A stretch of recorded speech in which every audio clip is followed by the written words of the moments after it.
O novo céu e a nova terra. Nós estamos na página 52 da apostila e capítulos 21 e 22 de Apocalipse, ok? Então deixa eu começar aqui na apostila, página 52, onde diz o novo céu e a nova terra. A imaginação humana nunca conseguirá compreender o novo céu e a nova terra de uma forma completa. Apocalipse 21 e 22 deixam bem claro que serão maravilhosos, principalmente por causa da presença de Deus e a ausência do pecado. Então, normalmente, eu sei o que acontece. Quando a gente pensa sobre a eternidade para os salvos, nós imaginamos o céu, algo distante, com nuvens, ouro, etc. E nós pensamos sobre onde nós vamos morar, como que as pessoas vão ser, etc. O que nós vamos comer e beber. Eu já tive várias conversas com meus amiguinhos, sabe, sobre se a coca do céu vai ser melhor do que aqui. A pessoa fala, não, mas a água de lá vai ter um sabor até melhor do que Coca-Cola. Esse tipo de conversa. Eu lembro dessas conversas quando eu era criança, né? Mas na verdade, quando você tem mais idade, né? Agora eu sou um idoso, né? Idoso não, né? Mas estou ficando mais velho. Você percebe que há certas coisas que são tão ruins nesse mundo. Do jeito que eu fui criado, há muita coisa no mundo, eu não tinha a mínima noção. Né? Eu não sabia de tanta coisa. Mas, com mais idade, eu acabei aprendendo coisas. E hoje, eu percebo como há tantas mentiras nesse mundo, por qualquer lado. Agora que eu sou um pastor, eu estou no ministério, eu ajudo as pessoas que são de Deus, eu fico chocado pelo número de mentiras pessoas contam para mim, o pastor. Não é uma coisa rara, não. Eu acho que muitas vezes a pessoa conta mentira e sabe que está contando mentira. Acho que a mentira que pessoas mais acreditam é uma mentira sobre si. Eu sou aqui, quando você na verdade é aqui. Você não é tão especial, não. Você não é tão perfeito, não. E as pessoas até justificam pecados e falam, não, mas não foi isso, mas foi aquilo. Na verdade, não, você pecou, você errou, não é bom isso. Daí, quando você pensa sobre o nosso futuro eterno, há duas coisas que você vai valorizar. Você vai valorizar a presença de Deus e a ausência do pecado. E realmente, quando você lê Apocalipse 21 e Apocalipse 22, você vai ver uma cidade chamada Nova Jerusalém, você vai ver muros, você vai ver pedras preciosas, você vai ver o trono, Jesus no trono, você vai ver o rio de água pura, você vai ver a árvore da vida com o fruto para sarar as nações, mas há muitos detalhes, muitas coisas que você não vai ver. O foco é o fato que Deus vai fazer o que Ele prometeu para o povo de Deus na Bíblia e que Ele vai habitar conosco e não haverá mais pecado. Esse é o foco de Deus na Bíblia. Eu acredito que esse deve ser o nosso foco. Uma das coisas que deve dar alegria em você é que um dia você vai estar com Jesus, seu Salvador. Você ora para Ele agora, você não vê Ele, você não ouve Ele, mas você ora para Ele. Mas um dia você vai poder conversar com Ele face a face. Você vai ver, a Bíblia diz no Apocalipse 22, você vai ver o rosto dEle. E você vai servir a Ele. E sem pecado. Às vezes vocês me falam, pastor, eu gostaria de fazer mais no ministério, mas eu vejo a minha vida, eu tenho vergonha, eu não mereço fazer parte, eu não sou digno do ministério, etc. E ninguém é digno, ninguém mais. No céu você não vai ter essa preocupação. Não haverá pecado nenhum. Eu digo no céu, mas como vocês sabem, biblicamente, não é exatamente ficar no céu. Deus vai fazer um novo céu, uma nova terra, e ele fala de uma cidade, a Nova Jerusalém, uma cidade enorme. E eu posso ler para vocês capítulos 21, 22, mas eu não tenho tempo, e vocês conseguem ler essas passagens. Então, eu tenho um resumo aqui na página 53 da apostila. Eu gostaria de ler essa lista de características da Santa Cidade de Nova Jerusalém. Mas, para isso, deixa eu ler os parágrafos. Eu já li o primeiro parágrafo, né? Deixa eu ler o último parágrafo de página 52. O que fica difícil é compreender a Nova Jerusalém e as nações e os reis gentílicos que trarão para a Nova Jerusalém a sua glória e honra. Vocês vão notar aqui que Deus enfatiza uma cidade, Nova Jerusalém, que vai descer do céu. E essa cidade vai ser a esposa de Cristo, e vai chegar, e é uma cidade enorme, e é o foco de tudo aqui, essa cidade, né? No início da Bíblia começamos com um jardim, o jardim do Éden, mas no fim não é um jardim, é uma cidade, e Deus foca nisso. Talvez seja melhor, estou lendo aqui, compreender essa profecia como uma confirmação divina que no fim Deus mesmo poderá dar para Israel toda a glória prometida na Bíblia. Em outras palavras, ainda que haja partes literais para essa revelação, existe uma certa flexibilidade, porque o alvo não é revelar detalhes exatos, mas é mais revelar que Deus dará para o povo dele o que o povo sempre quis, mas nunca teve. Uma interpretação mais flexível livra o leitor da ideia que os gentios precisarão estar fora dos muros da cidade para estarem na presença dos cães e os feiticeiros e os fornicadores e os homicidas e os idólatras e qualquer que ama e comete mentira. O que é claro é que o povo de Deus estará na presença de Deus fora da presença do pecado. Ok, eu li, agora eu vou tentar explicar. Se você ler capítulos 21 e 22 de uma forma extremamente literal, pelo menos o que acontece comigo é você ver o seguinte: Jesus no trono dele, dentro de uma cidade enorme, na nova terra, com Israel, os apóstolos. E fora da cidade, você tem as nações trazendo coisas para a cidade. E fora dos muros da cidade, tem os pecadores. E quase dá a ideia que os gentios têm que existir com os pecadores, como se o lago de fogo fosse do outro lado do muro dessa grande cidade. Mas eu sei que não é isso que Deus está falando. Eu sei, então, a conclusão que eu tenho é que Deus está dando para Israel e para nós uma ideia ideal, comparado com o que Israel sempre quis. A cidade de Jerusalém exaltada com o Messias no meio, governando o povo, servindo a ele e recebendo glória de todas as nações, porque Israel sempre é a nação desprezada, sempre, até hoje, você vê isso. E com certeza, durante a tribulação, a coisa vai ficar super feia para Israel. Eu vou ler para vocês aqui os primeiros 8 versículos de Apocalipse 21, só para dar o contexto, e daí eu vou terminar aqui na página 53. Então, Apocalipse 21, versículos 1 a 8. E vi um novo céu e uma nova terra, porque já o primeiro céu e a primeira terra passaram, e o mar já não existe. E eu, João, vi a santa cidade, a Nova Jerusalém, que de Deus descia do céu, preparada como uma esposa adornada para o seu marido. E ouvi uma grande voz do céu que dizia: eis aqui o tabernáculo de Deus está com os homens, pois com eles habitará, e eles serão o seu povo, e o mesmo Deus estará com eles, e será o seu Deus.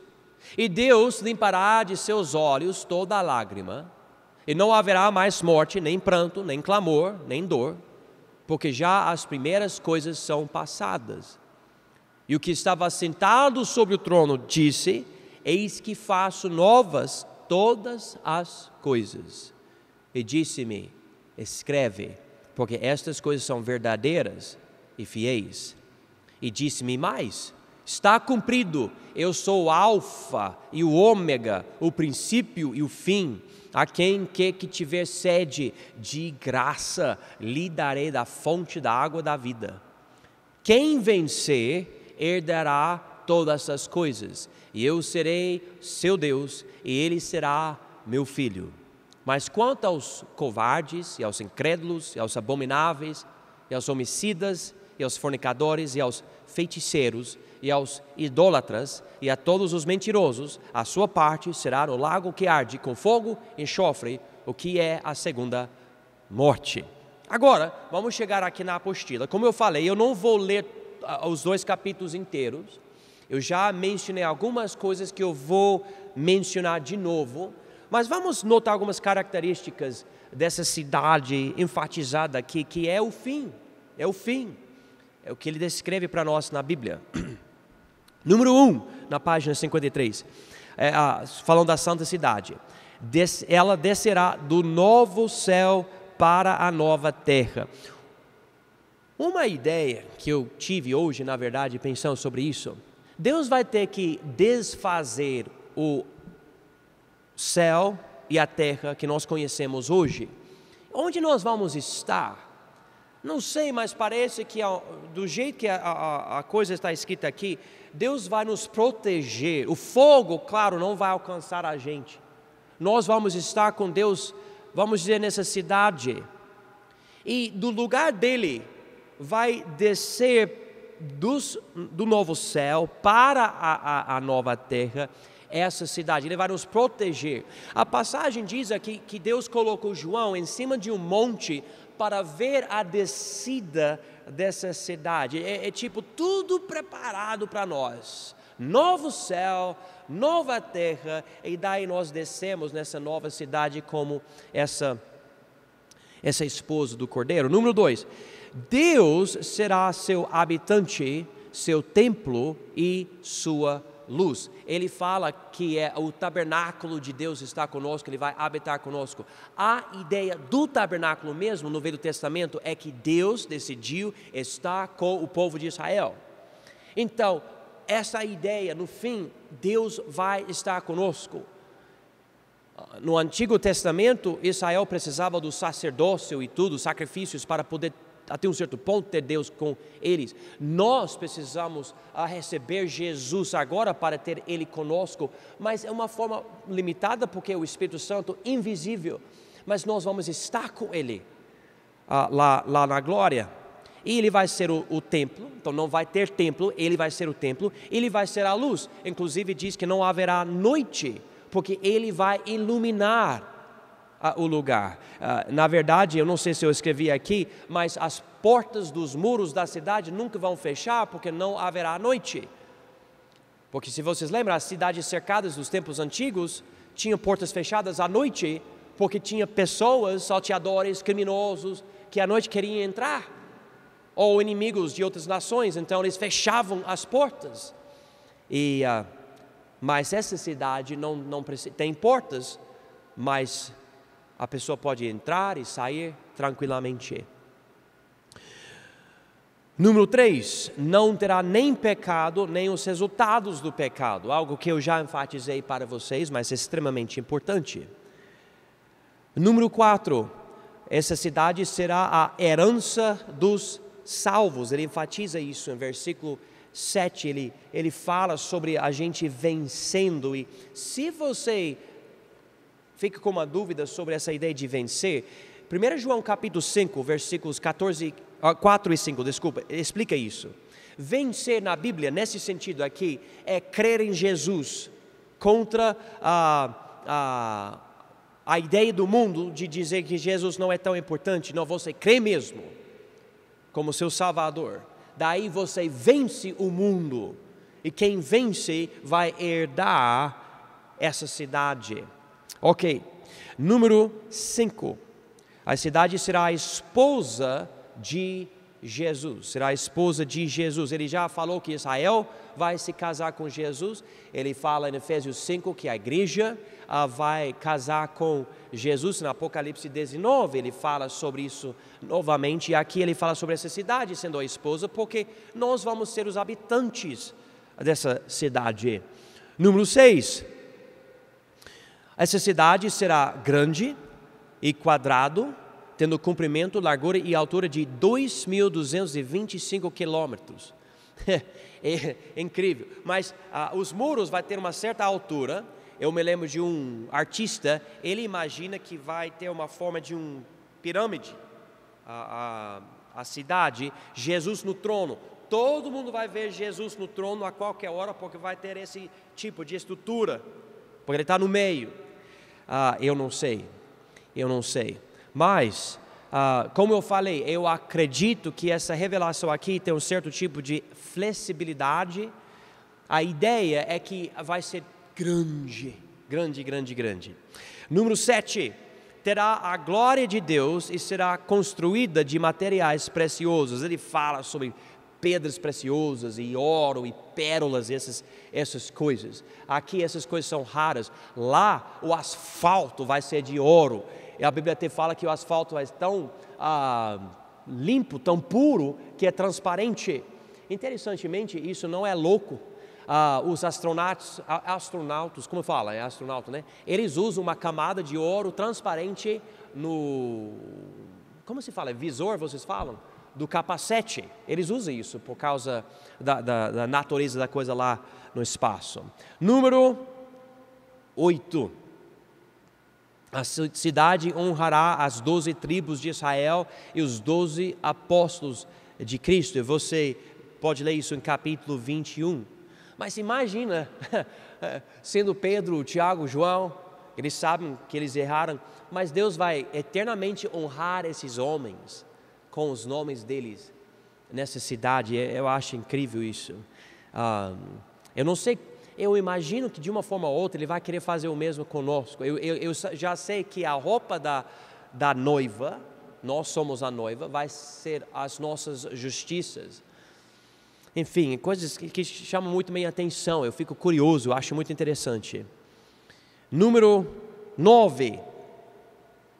A cidade terá um muro alto, com 12 fundamentos, 12 portas e 12 anjos. A Bíblia diz que cada porta vai ser uma pérola.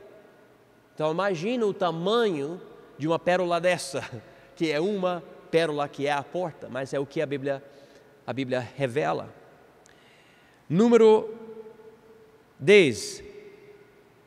A cidade será o foco do mundo. A Bíblia fala aqui no fim de Apocalipse 21 que as nações gentílicas vão chegar trazendo glória para esse lugar. E quando você considera essa parte, você já pensa em alguém que era o tipo disso. Salomão. Lembra quando Salomão tinha o reino? E a Bíblia diz que o reino ficou tão rico que em vez de ter pedras no chão, tinha pedaços de prata. Lembra disso? E fala sobre reis querendo ir só para ver a glória de Salomão e muitas vezes para dar tesouros para ele. Ele já tinha muito dinheiro. Mas as pessoas viam a grandeza dele e queriam dar mais ainda.